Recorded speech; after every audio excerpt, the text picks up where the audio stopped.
ಸಭಾಧ್ಯಕ್ಷರೇ, Karnataka municipal and certain other loss ಇದಕ್ಕೆ ನಾವು ಸ್ವಲ್ಪ ತಿದ್ದುಪಡಿಯನ್ನು ತಗೋಬರ್ತಾ ಇದ್ದೀವಿ ಸಭಾಧ್ಯಕ್ಷರೇ.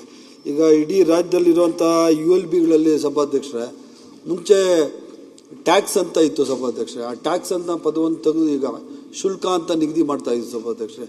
ಆಲ್ರೆಡಿ ಈಗ ಗ್ರೇಟರ್ ಬ್ಯಾಂಗ್ಳೂರಲ್ಲಿ ಟ್ಯಾಕ್ಸ್ ಅನ್ನೋದನ್ನು ಶುಲ್ಕ ಆಗಿ ಪರಿವರ್ತನೆ ಮಾಡಿ ಇದನ್ನು ಶಬ್ದವನ್ನು ಚೇಂಜ್ ಮಾಡ್ತಾ ಇದ್ವಿ ಸಭಾಧ್ಯಕ್ಷರೇ. ಮತ್ತು ಇಡೀ ರಾಜ್ಯದಲ್ಲಿರುವಂಥ ಎಲ್ಲ ಅಡ್ವರ್ಟೈಸ್ ಇವ್ರ ಹತ್ರ ನಾವು ಅವರನ್ನು ಶುಲ್ಕ ನಾವು ತಗೋತಾ ಇದ್ವಿ ಸಭಾಧ್ಯಕ್ಷರೇ.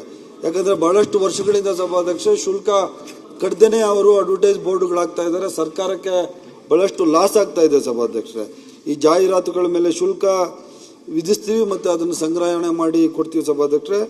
ಮತ್ತು ಅನಧಿಕೃತವಾದ ಜಾಹೀರಾತುಗಳನ್ನ ಯಾರು ಹಾಕಿದ್ದಾರೆ ಅವನ್ನೆಲ್ಲ ಹೊಡೆದಾಕೋದು, ಡೆಮಾಲಿಷನ್ ಮಾಡೋದು ಸಭಾಧ್ಯಕ್ಷರೇ.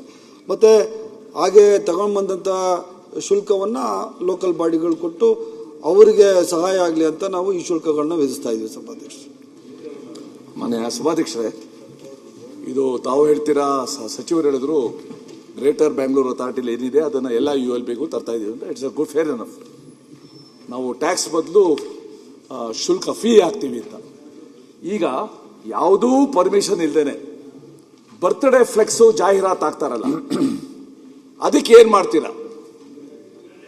ಜಾಹೀರಾತುಗಳು ಅಂತ ರಾರಾಜಿಸ್ತಾ ಇದೆ ಎಲ್ಲಾ ಕಡೆ. ಎಷ್ಟು ಮಟ್ಟಿಗೆ ಅಂತಂದ್ರೆ ವೆಹಿಕಲ್ಸ್ ಓಡಾಡಕ್ಕೂ ಆಗಲ್ಲ, ಸಿಗ್ನಲ್ ಲೈಟ್ ಕಾಣೋದಿಲ್ಲ, ಇನ್ನೊಂದು ಆಕ್ಸಿಡೆಂಟ್ ಆಗುತ್ತೆ, ಆ ಫ್ಲೆಕ್ಸ್ಗಳು ಬಿದ್ದು ಅಪಘಾತ ಆಗುತ್ತೆ. ಅದಕ್ಕೆ ಏನ್ ಮಾಡ್ತಾರೆ? ಅದು ಜಾಹೀರಾತೆ, ಅದು ಫ್ಲೆಕ್ಸೆ. ಅದರ ಬಗ್ಗೆ ಸರ್ಕಾರ, ಯಾಕಂದ್ರೆ ಬಹಳ ಸಲ ಕಮಿಷನರ್ಗಳು ಬರ್ದಿದ್ದೆ, ಎಲ್ಲಾ ಬರ್ತ್ಡೇ ಕೂಡ ರಾಜಕೀಯ ನಾಯಕರು ಅಥವಾ ಬೆಂಬಲಿಗರು ಇರೋದ್ರಿಂದ ಕಾರ್ಪೊರೇಷನ್ ಮಟ್ಟಕ್ಕೆ ಹೋಗೋದಿಲ್ಲ. ಇದಿರೋದ್ರಿಂದ ಸರ್ಕಾರದ ಅಭಿಪ್ರಾಯ, ಸರ್ಕಾರದ ನಿಲುವೇನು? ಈ ಅನಧಿಕೃತ ಬರ್ತ್ಡೇ ಅನಧಿಕೃತ ಅಲ್ಲ, ಬರ್ತ್ಡೇದು ಅನಧಿಕೃತ ಜಾಹೀರಾತು, ಅದ್ರ ಬಗ್ಗೆ ಸರ್ಕಾರದ ನಿಲುವೇನು? ಮಾನ್ಯ ಸಭಾಧ್ಯಕ್ಷರೇ, ಮಾನ್ಯ ಅಧ್ಯಕ್ಷ, ಒಬ್ಬೊಬ್ಬರೇ ಮಾತಾಡಿ. ಆಯ್ತು, ಅವರು ಸುಬ್ರಹ್ಮಣ್ಯ ಮಾತಾಡಿ. ಅಧ್ಯಕ್ಷರೇ, ಅವ್ರು ಮಾತಾಡಿ. ಈಗ ಒಂದು ಹೊಸ ಬಿಲ್ ಇಂಟ್ರೊಡ್ಯೂಸ್ ಮಾಡಕ್ಕೆ ಹೊರಟಿದ್ದಾರೆ, ಬಹಳ ಸ್ವಾಗತಾರ್ಹ. ಆದರೆ ಬೆಂಗಳೂರು ಮಹಾನಗರದಲ್ಲಿ ಏನಿದೆ GBA ಒಳಗಿರ್ತಕ್ಕಂಥದ್ದನ್ನೇ ಬೇರೆ ಕಡೆ ತರ್ತೀವಿ ಅಂತೇಳಿ ಇವತ್ತು ಬೆಂಗಳೂರಿನಲ್ಲಿ ಸೆಲ್ಫ್ ಅಡ್ವರ್ಟೈಸ್ಮೆಂಟ್ ಅಂತ ತಗೊಂಡು ಬೇರೆ ಬೇರೆ ಸ್ಕೂಲು ಕಾಲೇಜ್ಗಳ ಬಿಲ್ಡಿಂಗಲ್ಲೂ ಕೂಡ ಪ್ರೈವೇಟ್ ಅಡ್ವರ್ಟೈಸ್ಮೆಂಟ್ ನಡೀತಾ ಇದೆ ಅಂತಕ್ಕಂಥದ್ದನ್ನು ನಾನು ಹಿಂದೆನೂ ಚರ್ಚೆ ಮಾಡಿದ್ದೆ. ಅದ್ರ ಬಗ್ಗೆ ಕ್ರಮ ತಗೊಳ್ತೀವಿ ಅಂತ ಹೇಳಿದ್ರು, ಇಲ್ಲಿವರೆಗೆ ಕ್ರಮ ತಗೊಂಡಿಲ್ಲ. ಸಾಕಷ್ಟಕ್ಕೆ ಮಲ್ಟಿ ಸ್ಟೋರಿ ಬಿಲ್ಡಿಂಗ್ಸಲ್ಲಿ ಬಿಲ್ಡಿಂಗಿಗೆ ಲೈಸೆನ್ಸೇ ಇಲ್ಲ, ಅಂದರೆ ಪ್ಲ್ಯಾನ್ ಇಲ್ದಲೇ ಕಟ್ಟಿರ್ತಕ್ಕಂತಹದ್ದಕ್ಕೂ ಕೂಡ ಅಡ್ವರ್ಟೈಸ್ಮೆಂಟ್ ಬೋರ್ಡ್ ಹಾಕಲಿಕ್ಕೆ ಅವಕಾಶವನ್ನು ಕಲ್ಪಿಸಿದ್ದಾರೆ. ಅದೇ ರೀತಿಯಲ್ಲಿ ಸಾಕಷ್ಟು ಕಡೆ ನಾವು ಗಮನಿಸ್ತಾ ಬಂದರೆ ಮೋರಿ ಮೇಲೆ, ರಾಜಕಾಲುವೆ ಮೇಲೆ ಅವ್ರಿಗೆ ಪರ್ಮಿಷನ್ ಕೊಟ್ಟಿದ್ದಾರು? ಅದ್ರ ಬಗ್ಗೆ ಚರ್ಚೆ ಮಾಡ್ತಾ ಇಲ್ಲ.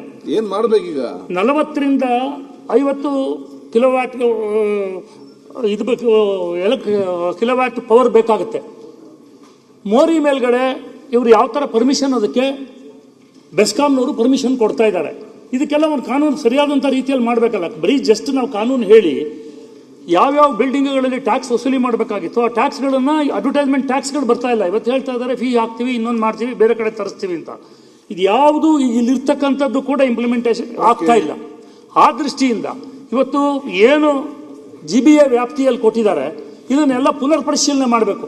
ಕೇವಲ ಇದನ್ನ ನಾನು ನನ್ನ ಸ್ವಂತ ಅಂಗಡಿಯ ಅಡ್ವರ್ಟೈಸ್ಮೆಂಟ್ ಮಾಡ್ತೀನಿ, ಇನ್ನೊಂದು ಮಾಡ್ತೀನಿ ಅಂತ ಹೇಳಿ ಅಡ್ವರ್ಟೈಸ್ಮೆಂಟ್ ತಗೊಂಡು ಅವ್ರು ಹೆಂಗ್ ಪರ್ಮಿಷನ್ ಕೊಟ್ಟಿದ್ದಾರೆ ಅದನ್ನ ತಕ್ಷಣ ನಿಲ್ಸಕ್ಕೆ ಏನ್ ಕ್ರಮ ತಗೋತೀರಿ ಅದನ್ನು ದಯಮಾಡಿ ಹೇಳ್ಬೇಕು.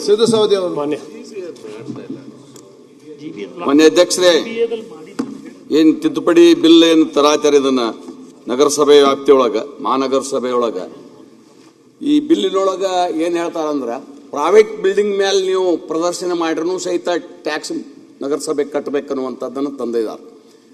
ಕೆಲವೊಂದು ಊರಾಗ ಜಾತ್ರೆಗಳಾಗ್ತವೆ, ಜಾತ್ರೆ ದಿವಸ ಎಲ್ಲರೂ ಭಕ್ತರು ಪ್ರದರ್ಶನ ಮಾಡ್ತಾರೆ, ಕಟೌಟ್ಸ್ಗಳನ್ನು ಪ್ರದರ್ಶನ ಮಾಡ್ತಾರೆ. ಅವರು ಯಾವ ಬಿಲ್ಡಿಂಗ್ ಮೇಲೂ ಕಟ್ಟಂಗಿಲ್ಲ. ಅಥವಾ ನಗರಸಭೆ ಜಾಗದಾಗ ರಸ್ತೆ ಮೇಲೆ ಅವ್ರ ಇದು ಸೋಟುಗಳನ್ನು ನಿಲ್ಲಿಸಿ ಅದ್ರ ಮ್ಯಾಗ ಕಟ್ತಾರೆ, ಇಡೀ ಊರೆಲ್ಲ ಕಟ್ತಾರೆ. ಅದು ಯಾವ ರೀತಿ? ಮತ್ತು ಇವರು ವಸೂಲಿ ಈಗ ಹೇಳಿಬಿಡ್ಲಿ, ಎಷ್ಟು ವಸೂಲಿ ಮಾಡ್ಯಾರ ಇವರು? ನಿರಂತರವಾಗಿ ನಗರಸಭೆ ಒಳಗೆ ಕಟೌಟ್ಗಳು ರಾಜಕೀಯ ಮುಖಂಡರು ನಮ್ಮನ್ನು ಹಿಡ್ಕೊಂಡು ರಾರಾಜಿಸ್ತಾವೆ. ಒಂದು ಪೈಸಾ ನಗರಸಭೆಗೆ ಟ್ಯಾಕ್ಸ್ ಕಟ್ಟಂಗಿಲ್ಲ ಯಾರು. ಮತ್ತಾಯ್ತಾ ಅವ್ರು ಪರ್ಮಿಷನ್ ತಗೊಂಡು ಅವರು ಕಟೌಟ್ ಪ್ರದರ್ಶನ ಮಾಡಿದ ಬಳಿಕ ಲಿಮಿಟ್ ಇರ್ತದಲ್ಲ, ಅದಕ್ಕೆ 2 ದಿನ 3 ದಿನ ತೆಗಿಬೇಕಲ್ಲ. ಉಳಿದ ಪಕ್ಷದವರು 2 ದಿನದಾಗ ಕಿತ್ತು ಹಾಕ್ತಾರೆ, ಒಯ್ತಾರೆ. ಅದರ ಆಡಳಿತ ಪಕ್ಷದವ್ರು ತಿಂಗಳಿಗಟ್ಲೆ ಹಂಗೆ ಮೆರಿತಿರ್ತಾವೆ. ಇದು ತಾರತಮ್ಯ ಆಗ್ತದೆ. ಅದಕ್ಕೆ ಒಂದು ನಿರ್ದಾಕ್ಷಿಣ್ಯ ಕ್ರಮ ತಗೊಳ್ರಿ. ನಮ್ದು ಅಭಿಪ್ರಾಯ ಏನು, ನೀವು ಪ್ರೈವೇಟ್ ಬಿಲ್ಡಿಂಗ್ ಮ್ಯಾಗ ಕಾಲೇಜು ಇತರೆ ಫಂಕ್ಷನ್ಗಳು ತಮ್ಮ ಮನೆ ಮೇಲೆ ತಮ್ಮ ಅಂಗಡಿ ಮೇಲೆ ಅವ್ರು ಪ್ರದರ್ಶನ ಮಾಡಲಿಕ್ಕೆ ಅದನ್ನು ಕೈ ಬಿಟ್ಟರೆ ಚಲೋ ಇರ್ತೈತಿ, ಒಳ್ಳೇದಿರ್ತೈತಿ. ಲಿಮಿಟೆಡ್ ಆಕಾವು. ಈಗ ಈ ಸಾರ್ವಜನಿಕ ಯಾವುದೇ ಸರ್ಕಾರಿ ಆಸ್ತಿ ಸಂಘ ಸಂಸ್ಥೆಗಳ ಆಸ್ತಿ ಮೇಲೆ ನೀವು ಪ್ರದರ್ಶನ ಮಾಡಿದ್ರೆ ನೀವು ಶುಲ್ಕ ವಸೂಲು ಮಾಡ್ರಿ. ಓಕೆ, ನೀವು ಎಲ್ಲದ್ರಾಗೂ ಪ್ರೈವೇಟ್ದಾಗೂ ನೀವು ಮಾಡಂಗಿಲ್ಲ ಅಂದ್ರೆ ನೀವು ಎಲ್ಲಿ ಮಾಡ್ಬೇಕಾಗಿಂತ. ಕೆಲವು ಮಂದಿಗೆ ಈ ವೈದ್ಯರು ಬಂದಿರ್ತಾರೆ, ವೈದ್ಯರು ಬಂದವರು ಪ್ರದರ್ಶನ ಮಾಡಬೇಕಾದ ಅವಶ್ಯ ಇರ್ತದ. ಅವ್ರಿಗೆ ಸಂಘ ಸಂಸ್ಥೆ ಮೇಲೆ ಅವ್ರಿಗೆ ಅಲ್ಲಿ ಶುಲ್ಕ ಕಟ್ಟಿ ಪ್ರದರ್ಶನ ಮಾಡ್ತಾರೆ. ಅದಕ್ಕೂ ನಿರ್ಬಂಧನೆ ನಿಮ್ಮ ನಗರಸಭೆಗೆ ಟ್ಯಾಕ್ಸ್ ಕಟ್ಟಬೇಕಂದ್ರೆ ಅವ್ರು ಎಲ್ಲಿ ಹೋಗ್ಬೇಕು, ಪ್ರಚಾರ ಮಾಡಬೇಕು, ಅದ್ರ ಬಗ್ಗೆ ಆಲೋಚನೆ ಮಾಡಬೇಕು. ಪ್ರೈವೇಟ್ ಆಸ್ತಿಗಳ ಮೇಲೆ ಇದನ್ನ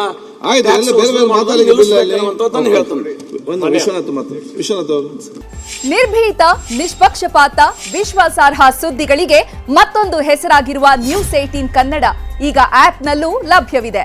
ದಯವಿಟ್ಟು ಇಲ್ಲಿರುವ QR ಕೋಡ್ ಅನ್ನು ಸ್ಕ್ಯಾನ್ ಮಾಡಿಕೊಂಡು ಆಪ್ ಡೌನ್ಲೋಡ್ ಮಾಡೋದಕ್ಕೆ ಮರಿಬೇಡಿ. ನಿಮ್ಮ ಬೆಂಬಲ ಹೀಗೆ ಸದಾ ನಮ್ಮೊಂದಿಗಿರಲಿ. ಧನ್ಯವಾದ.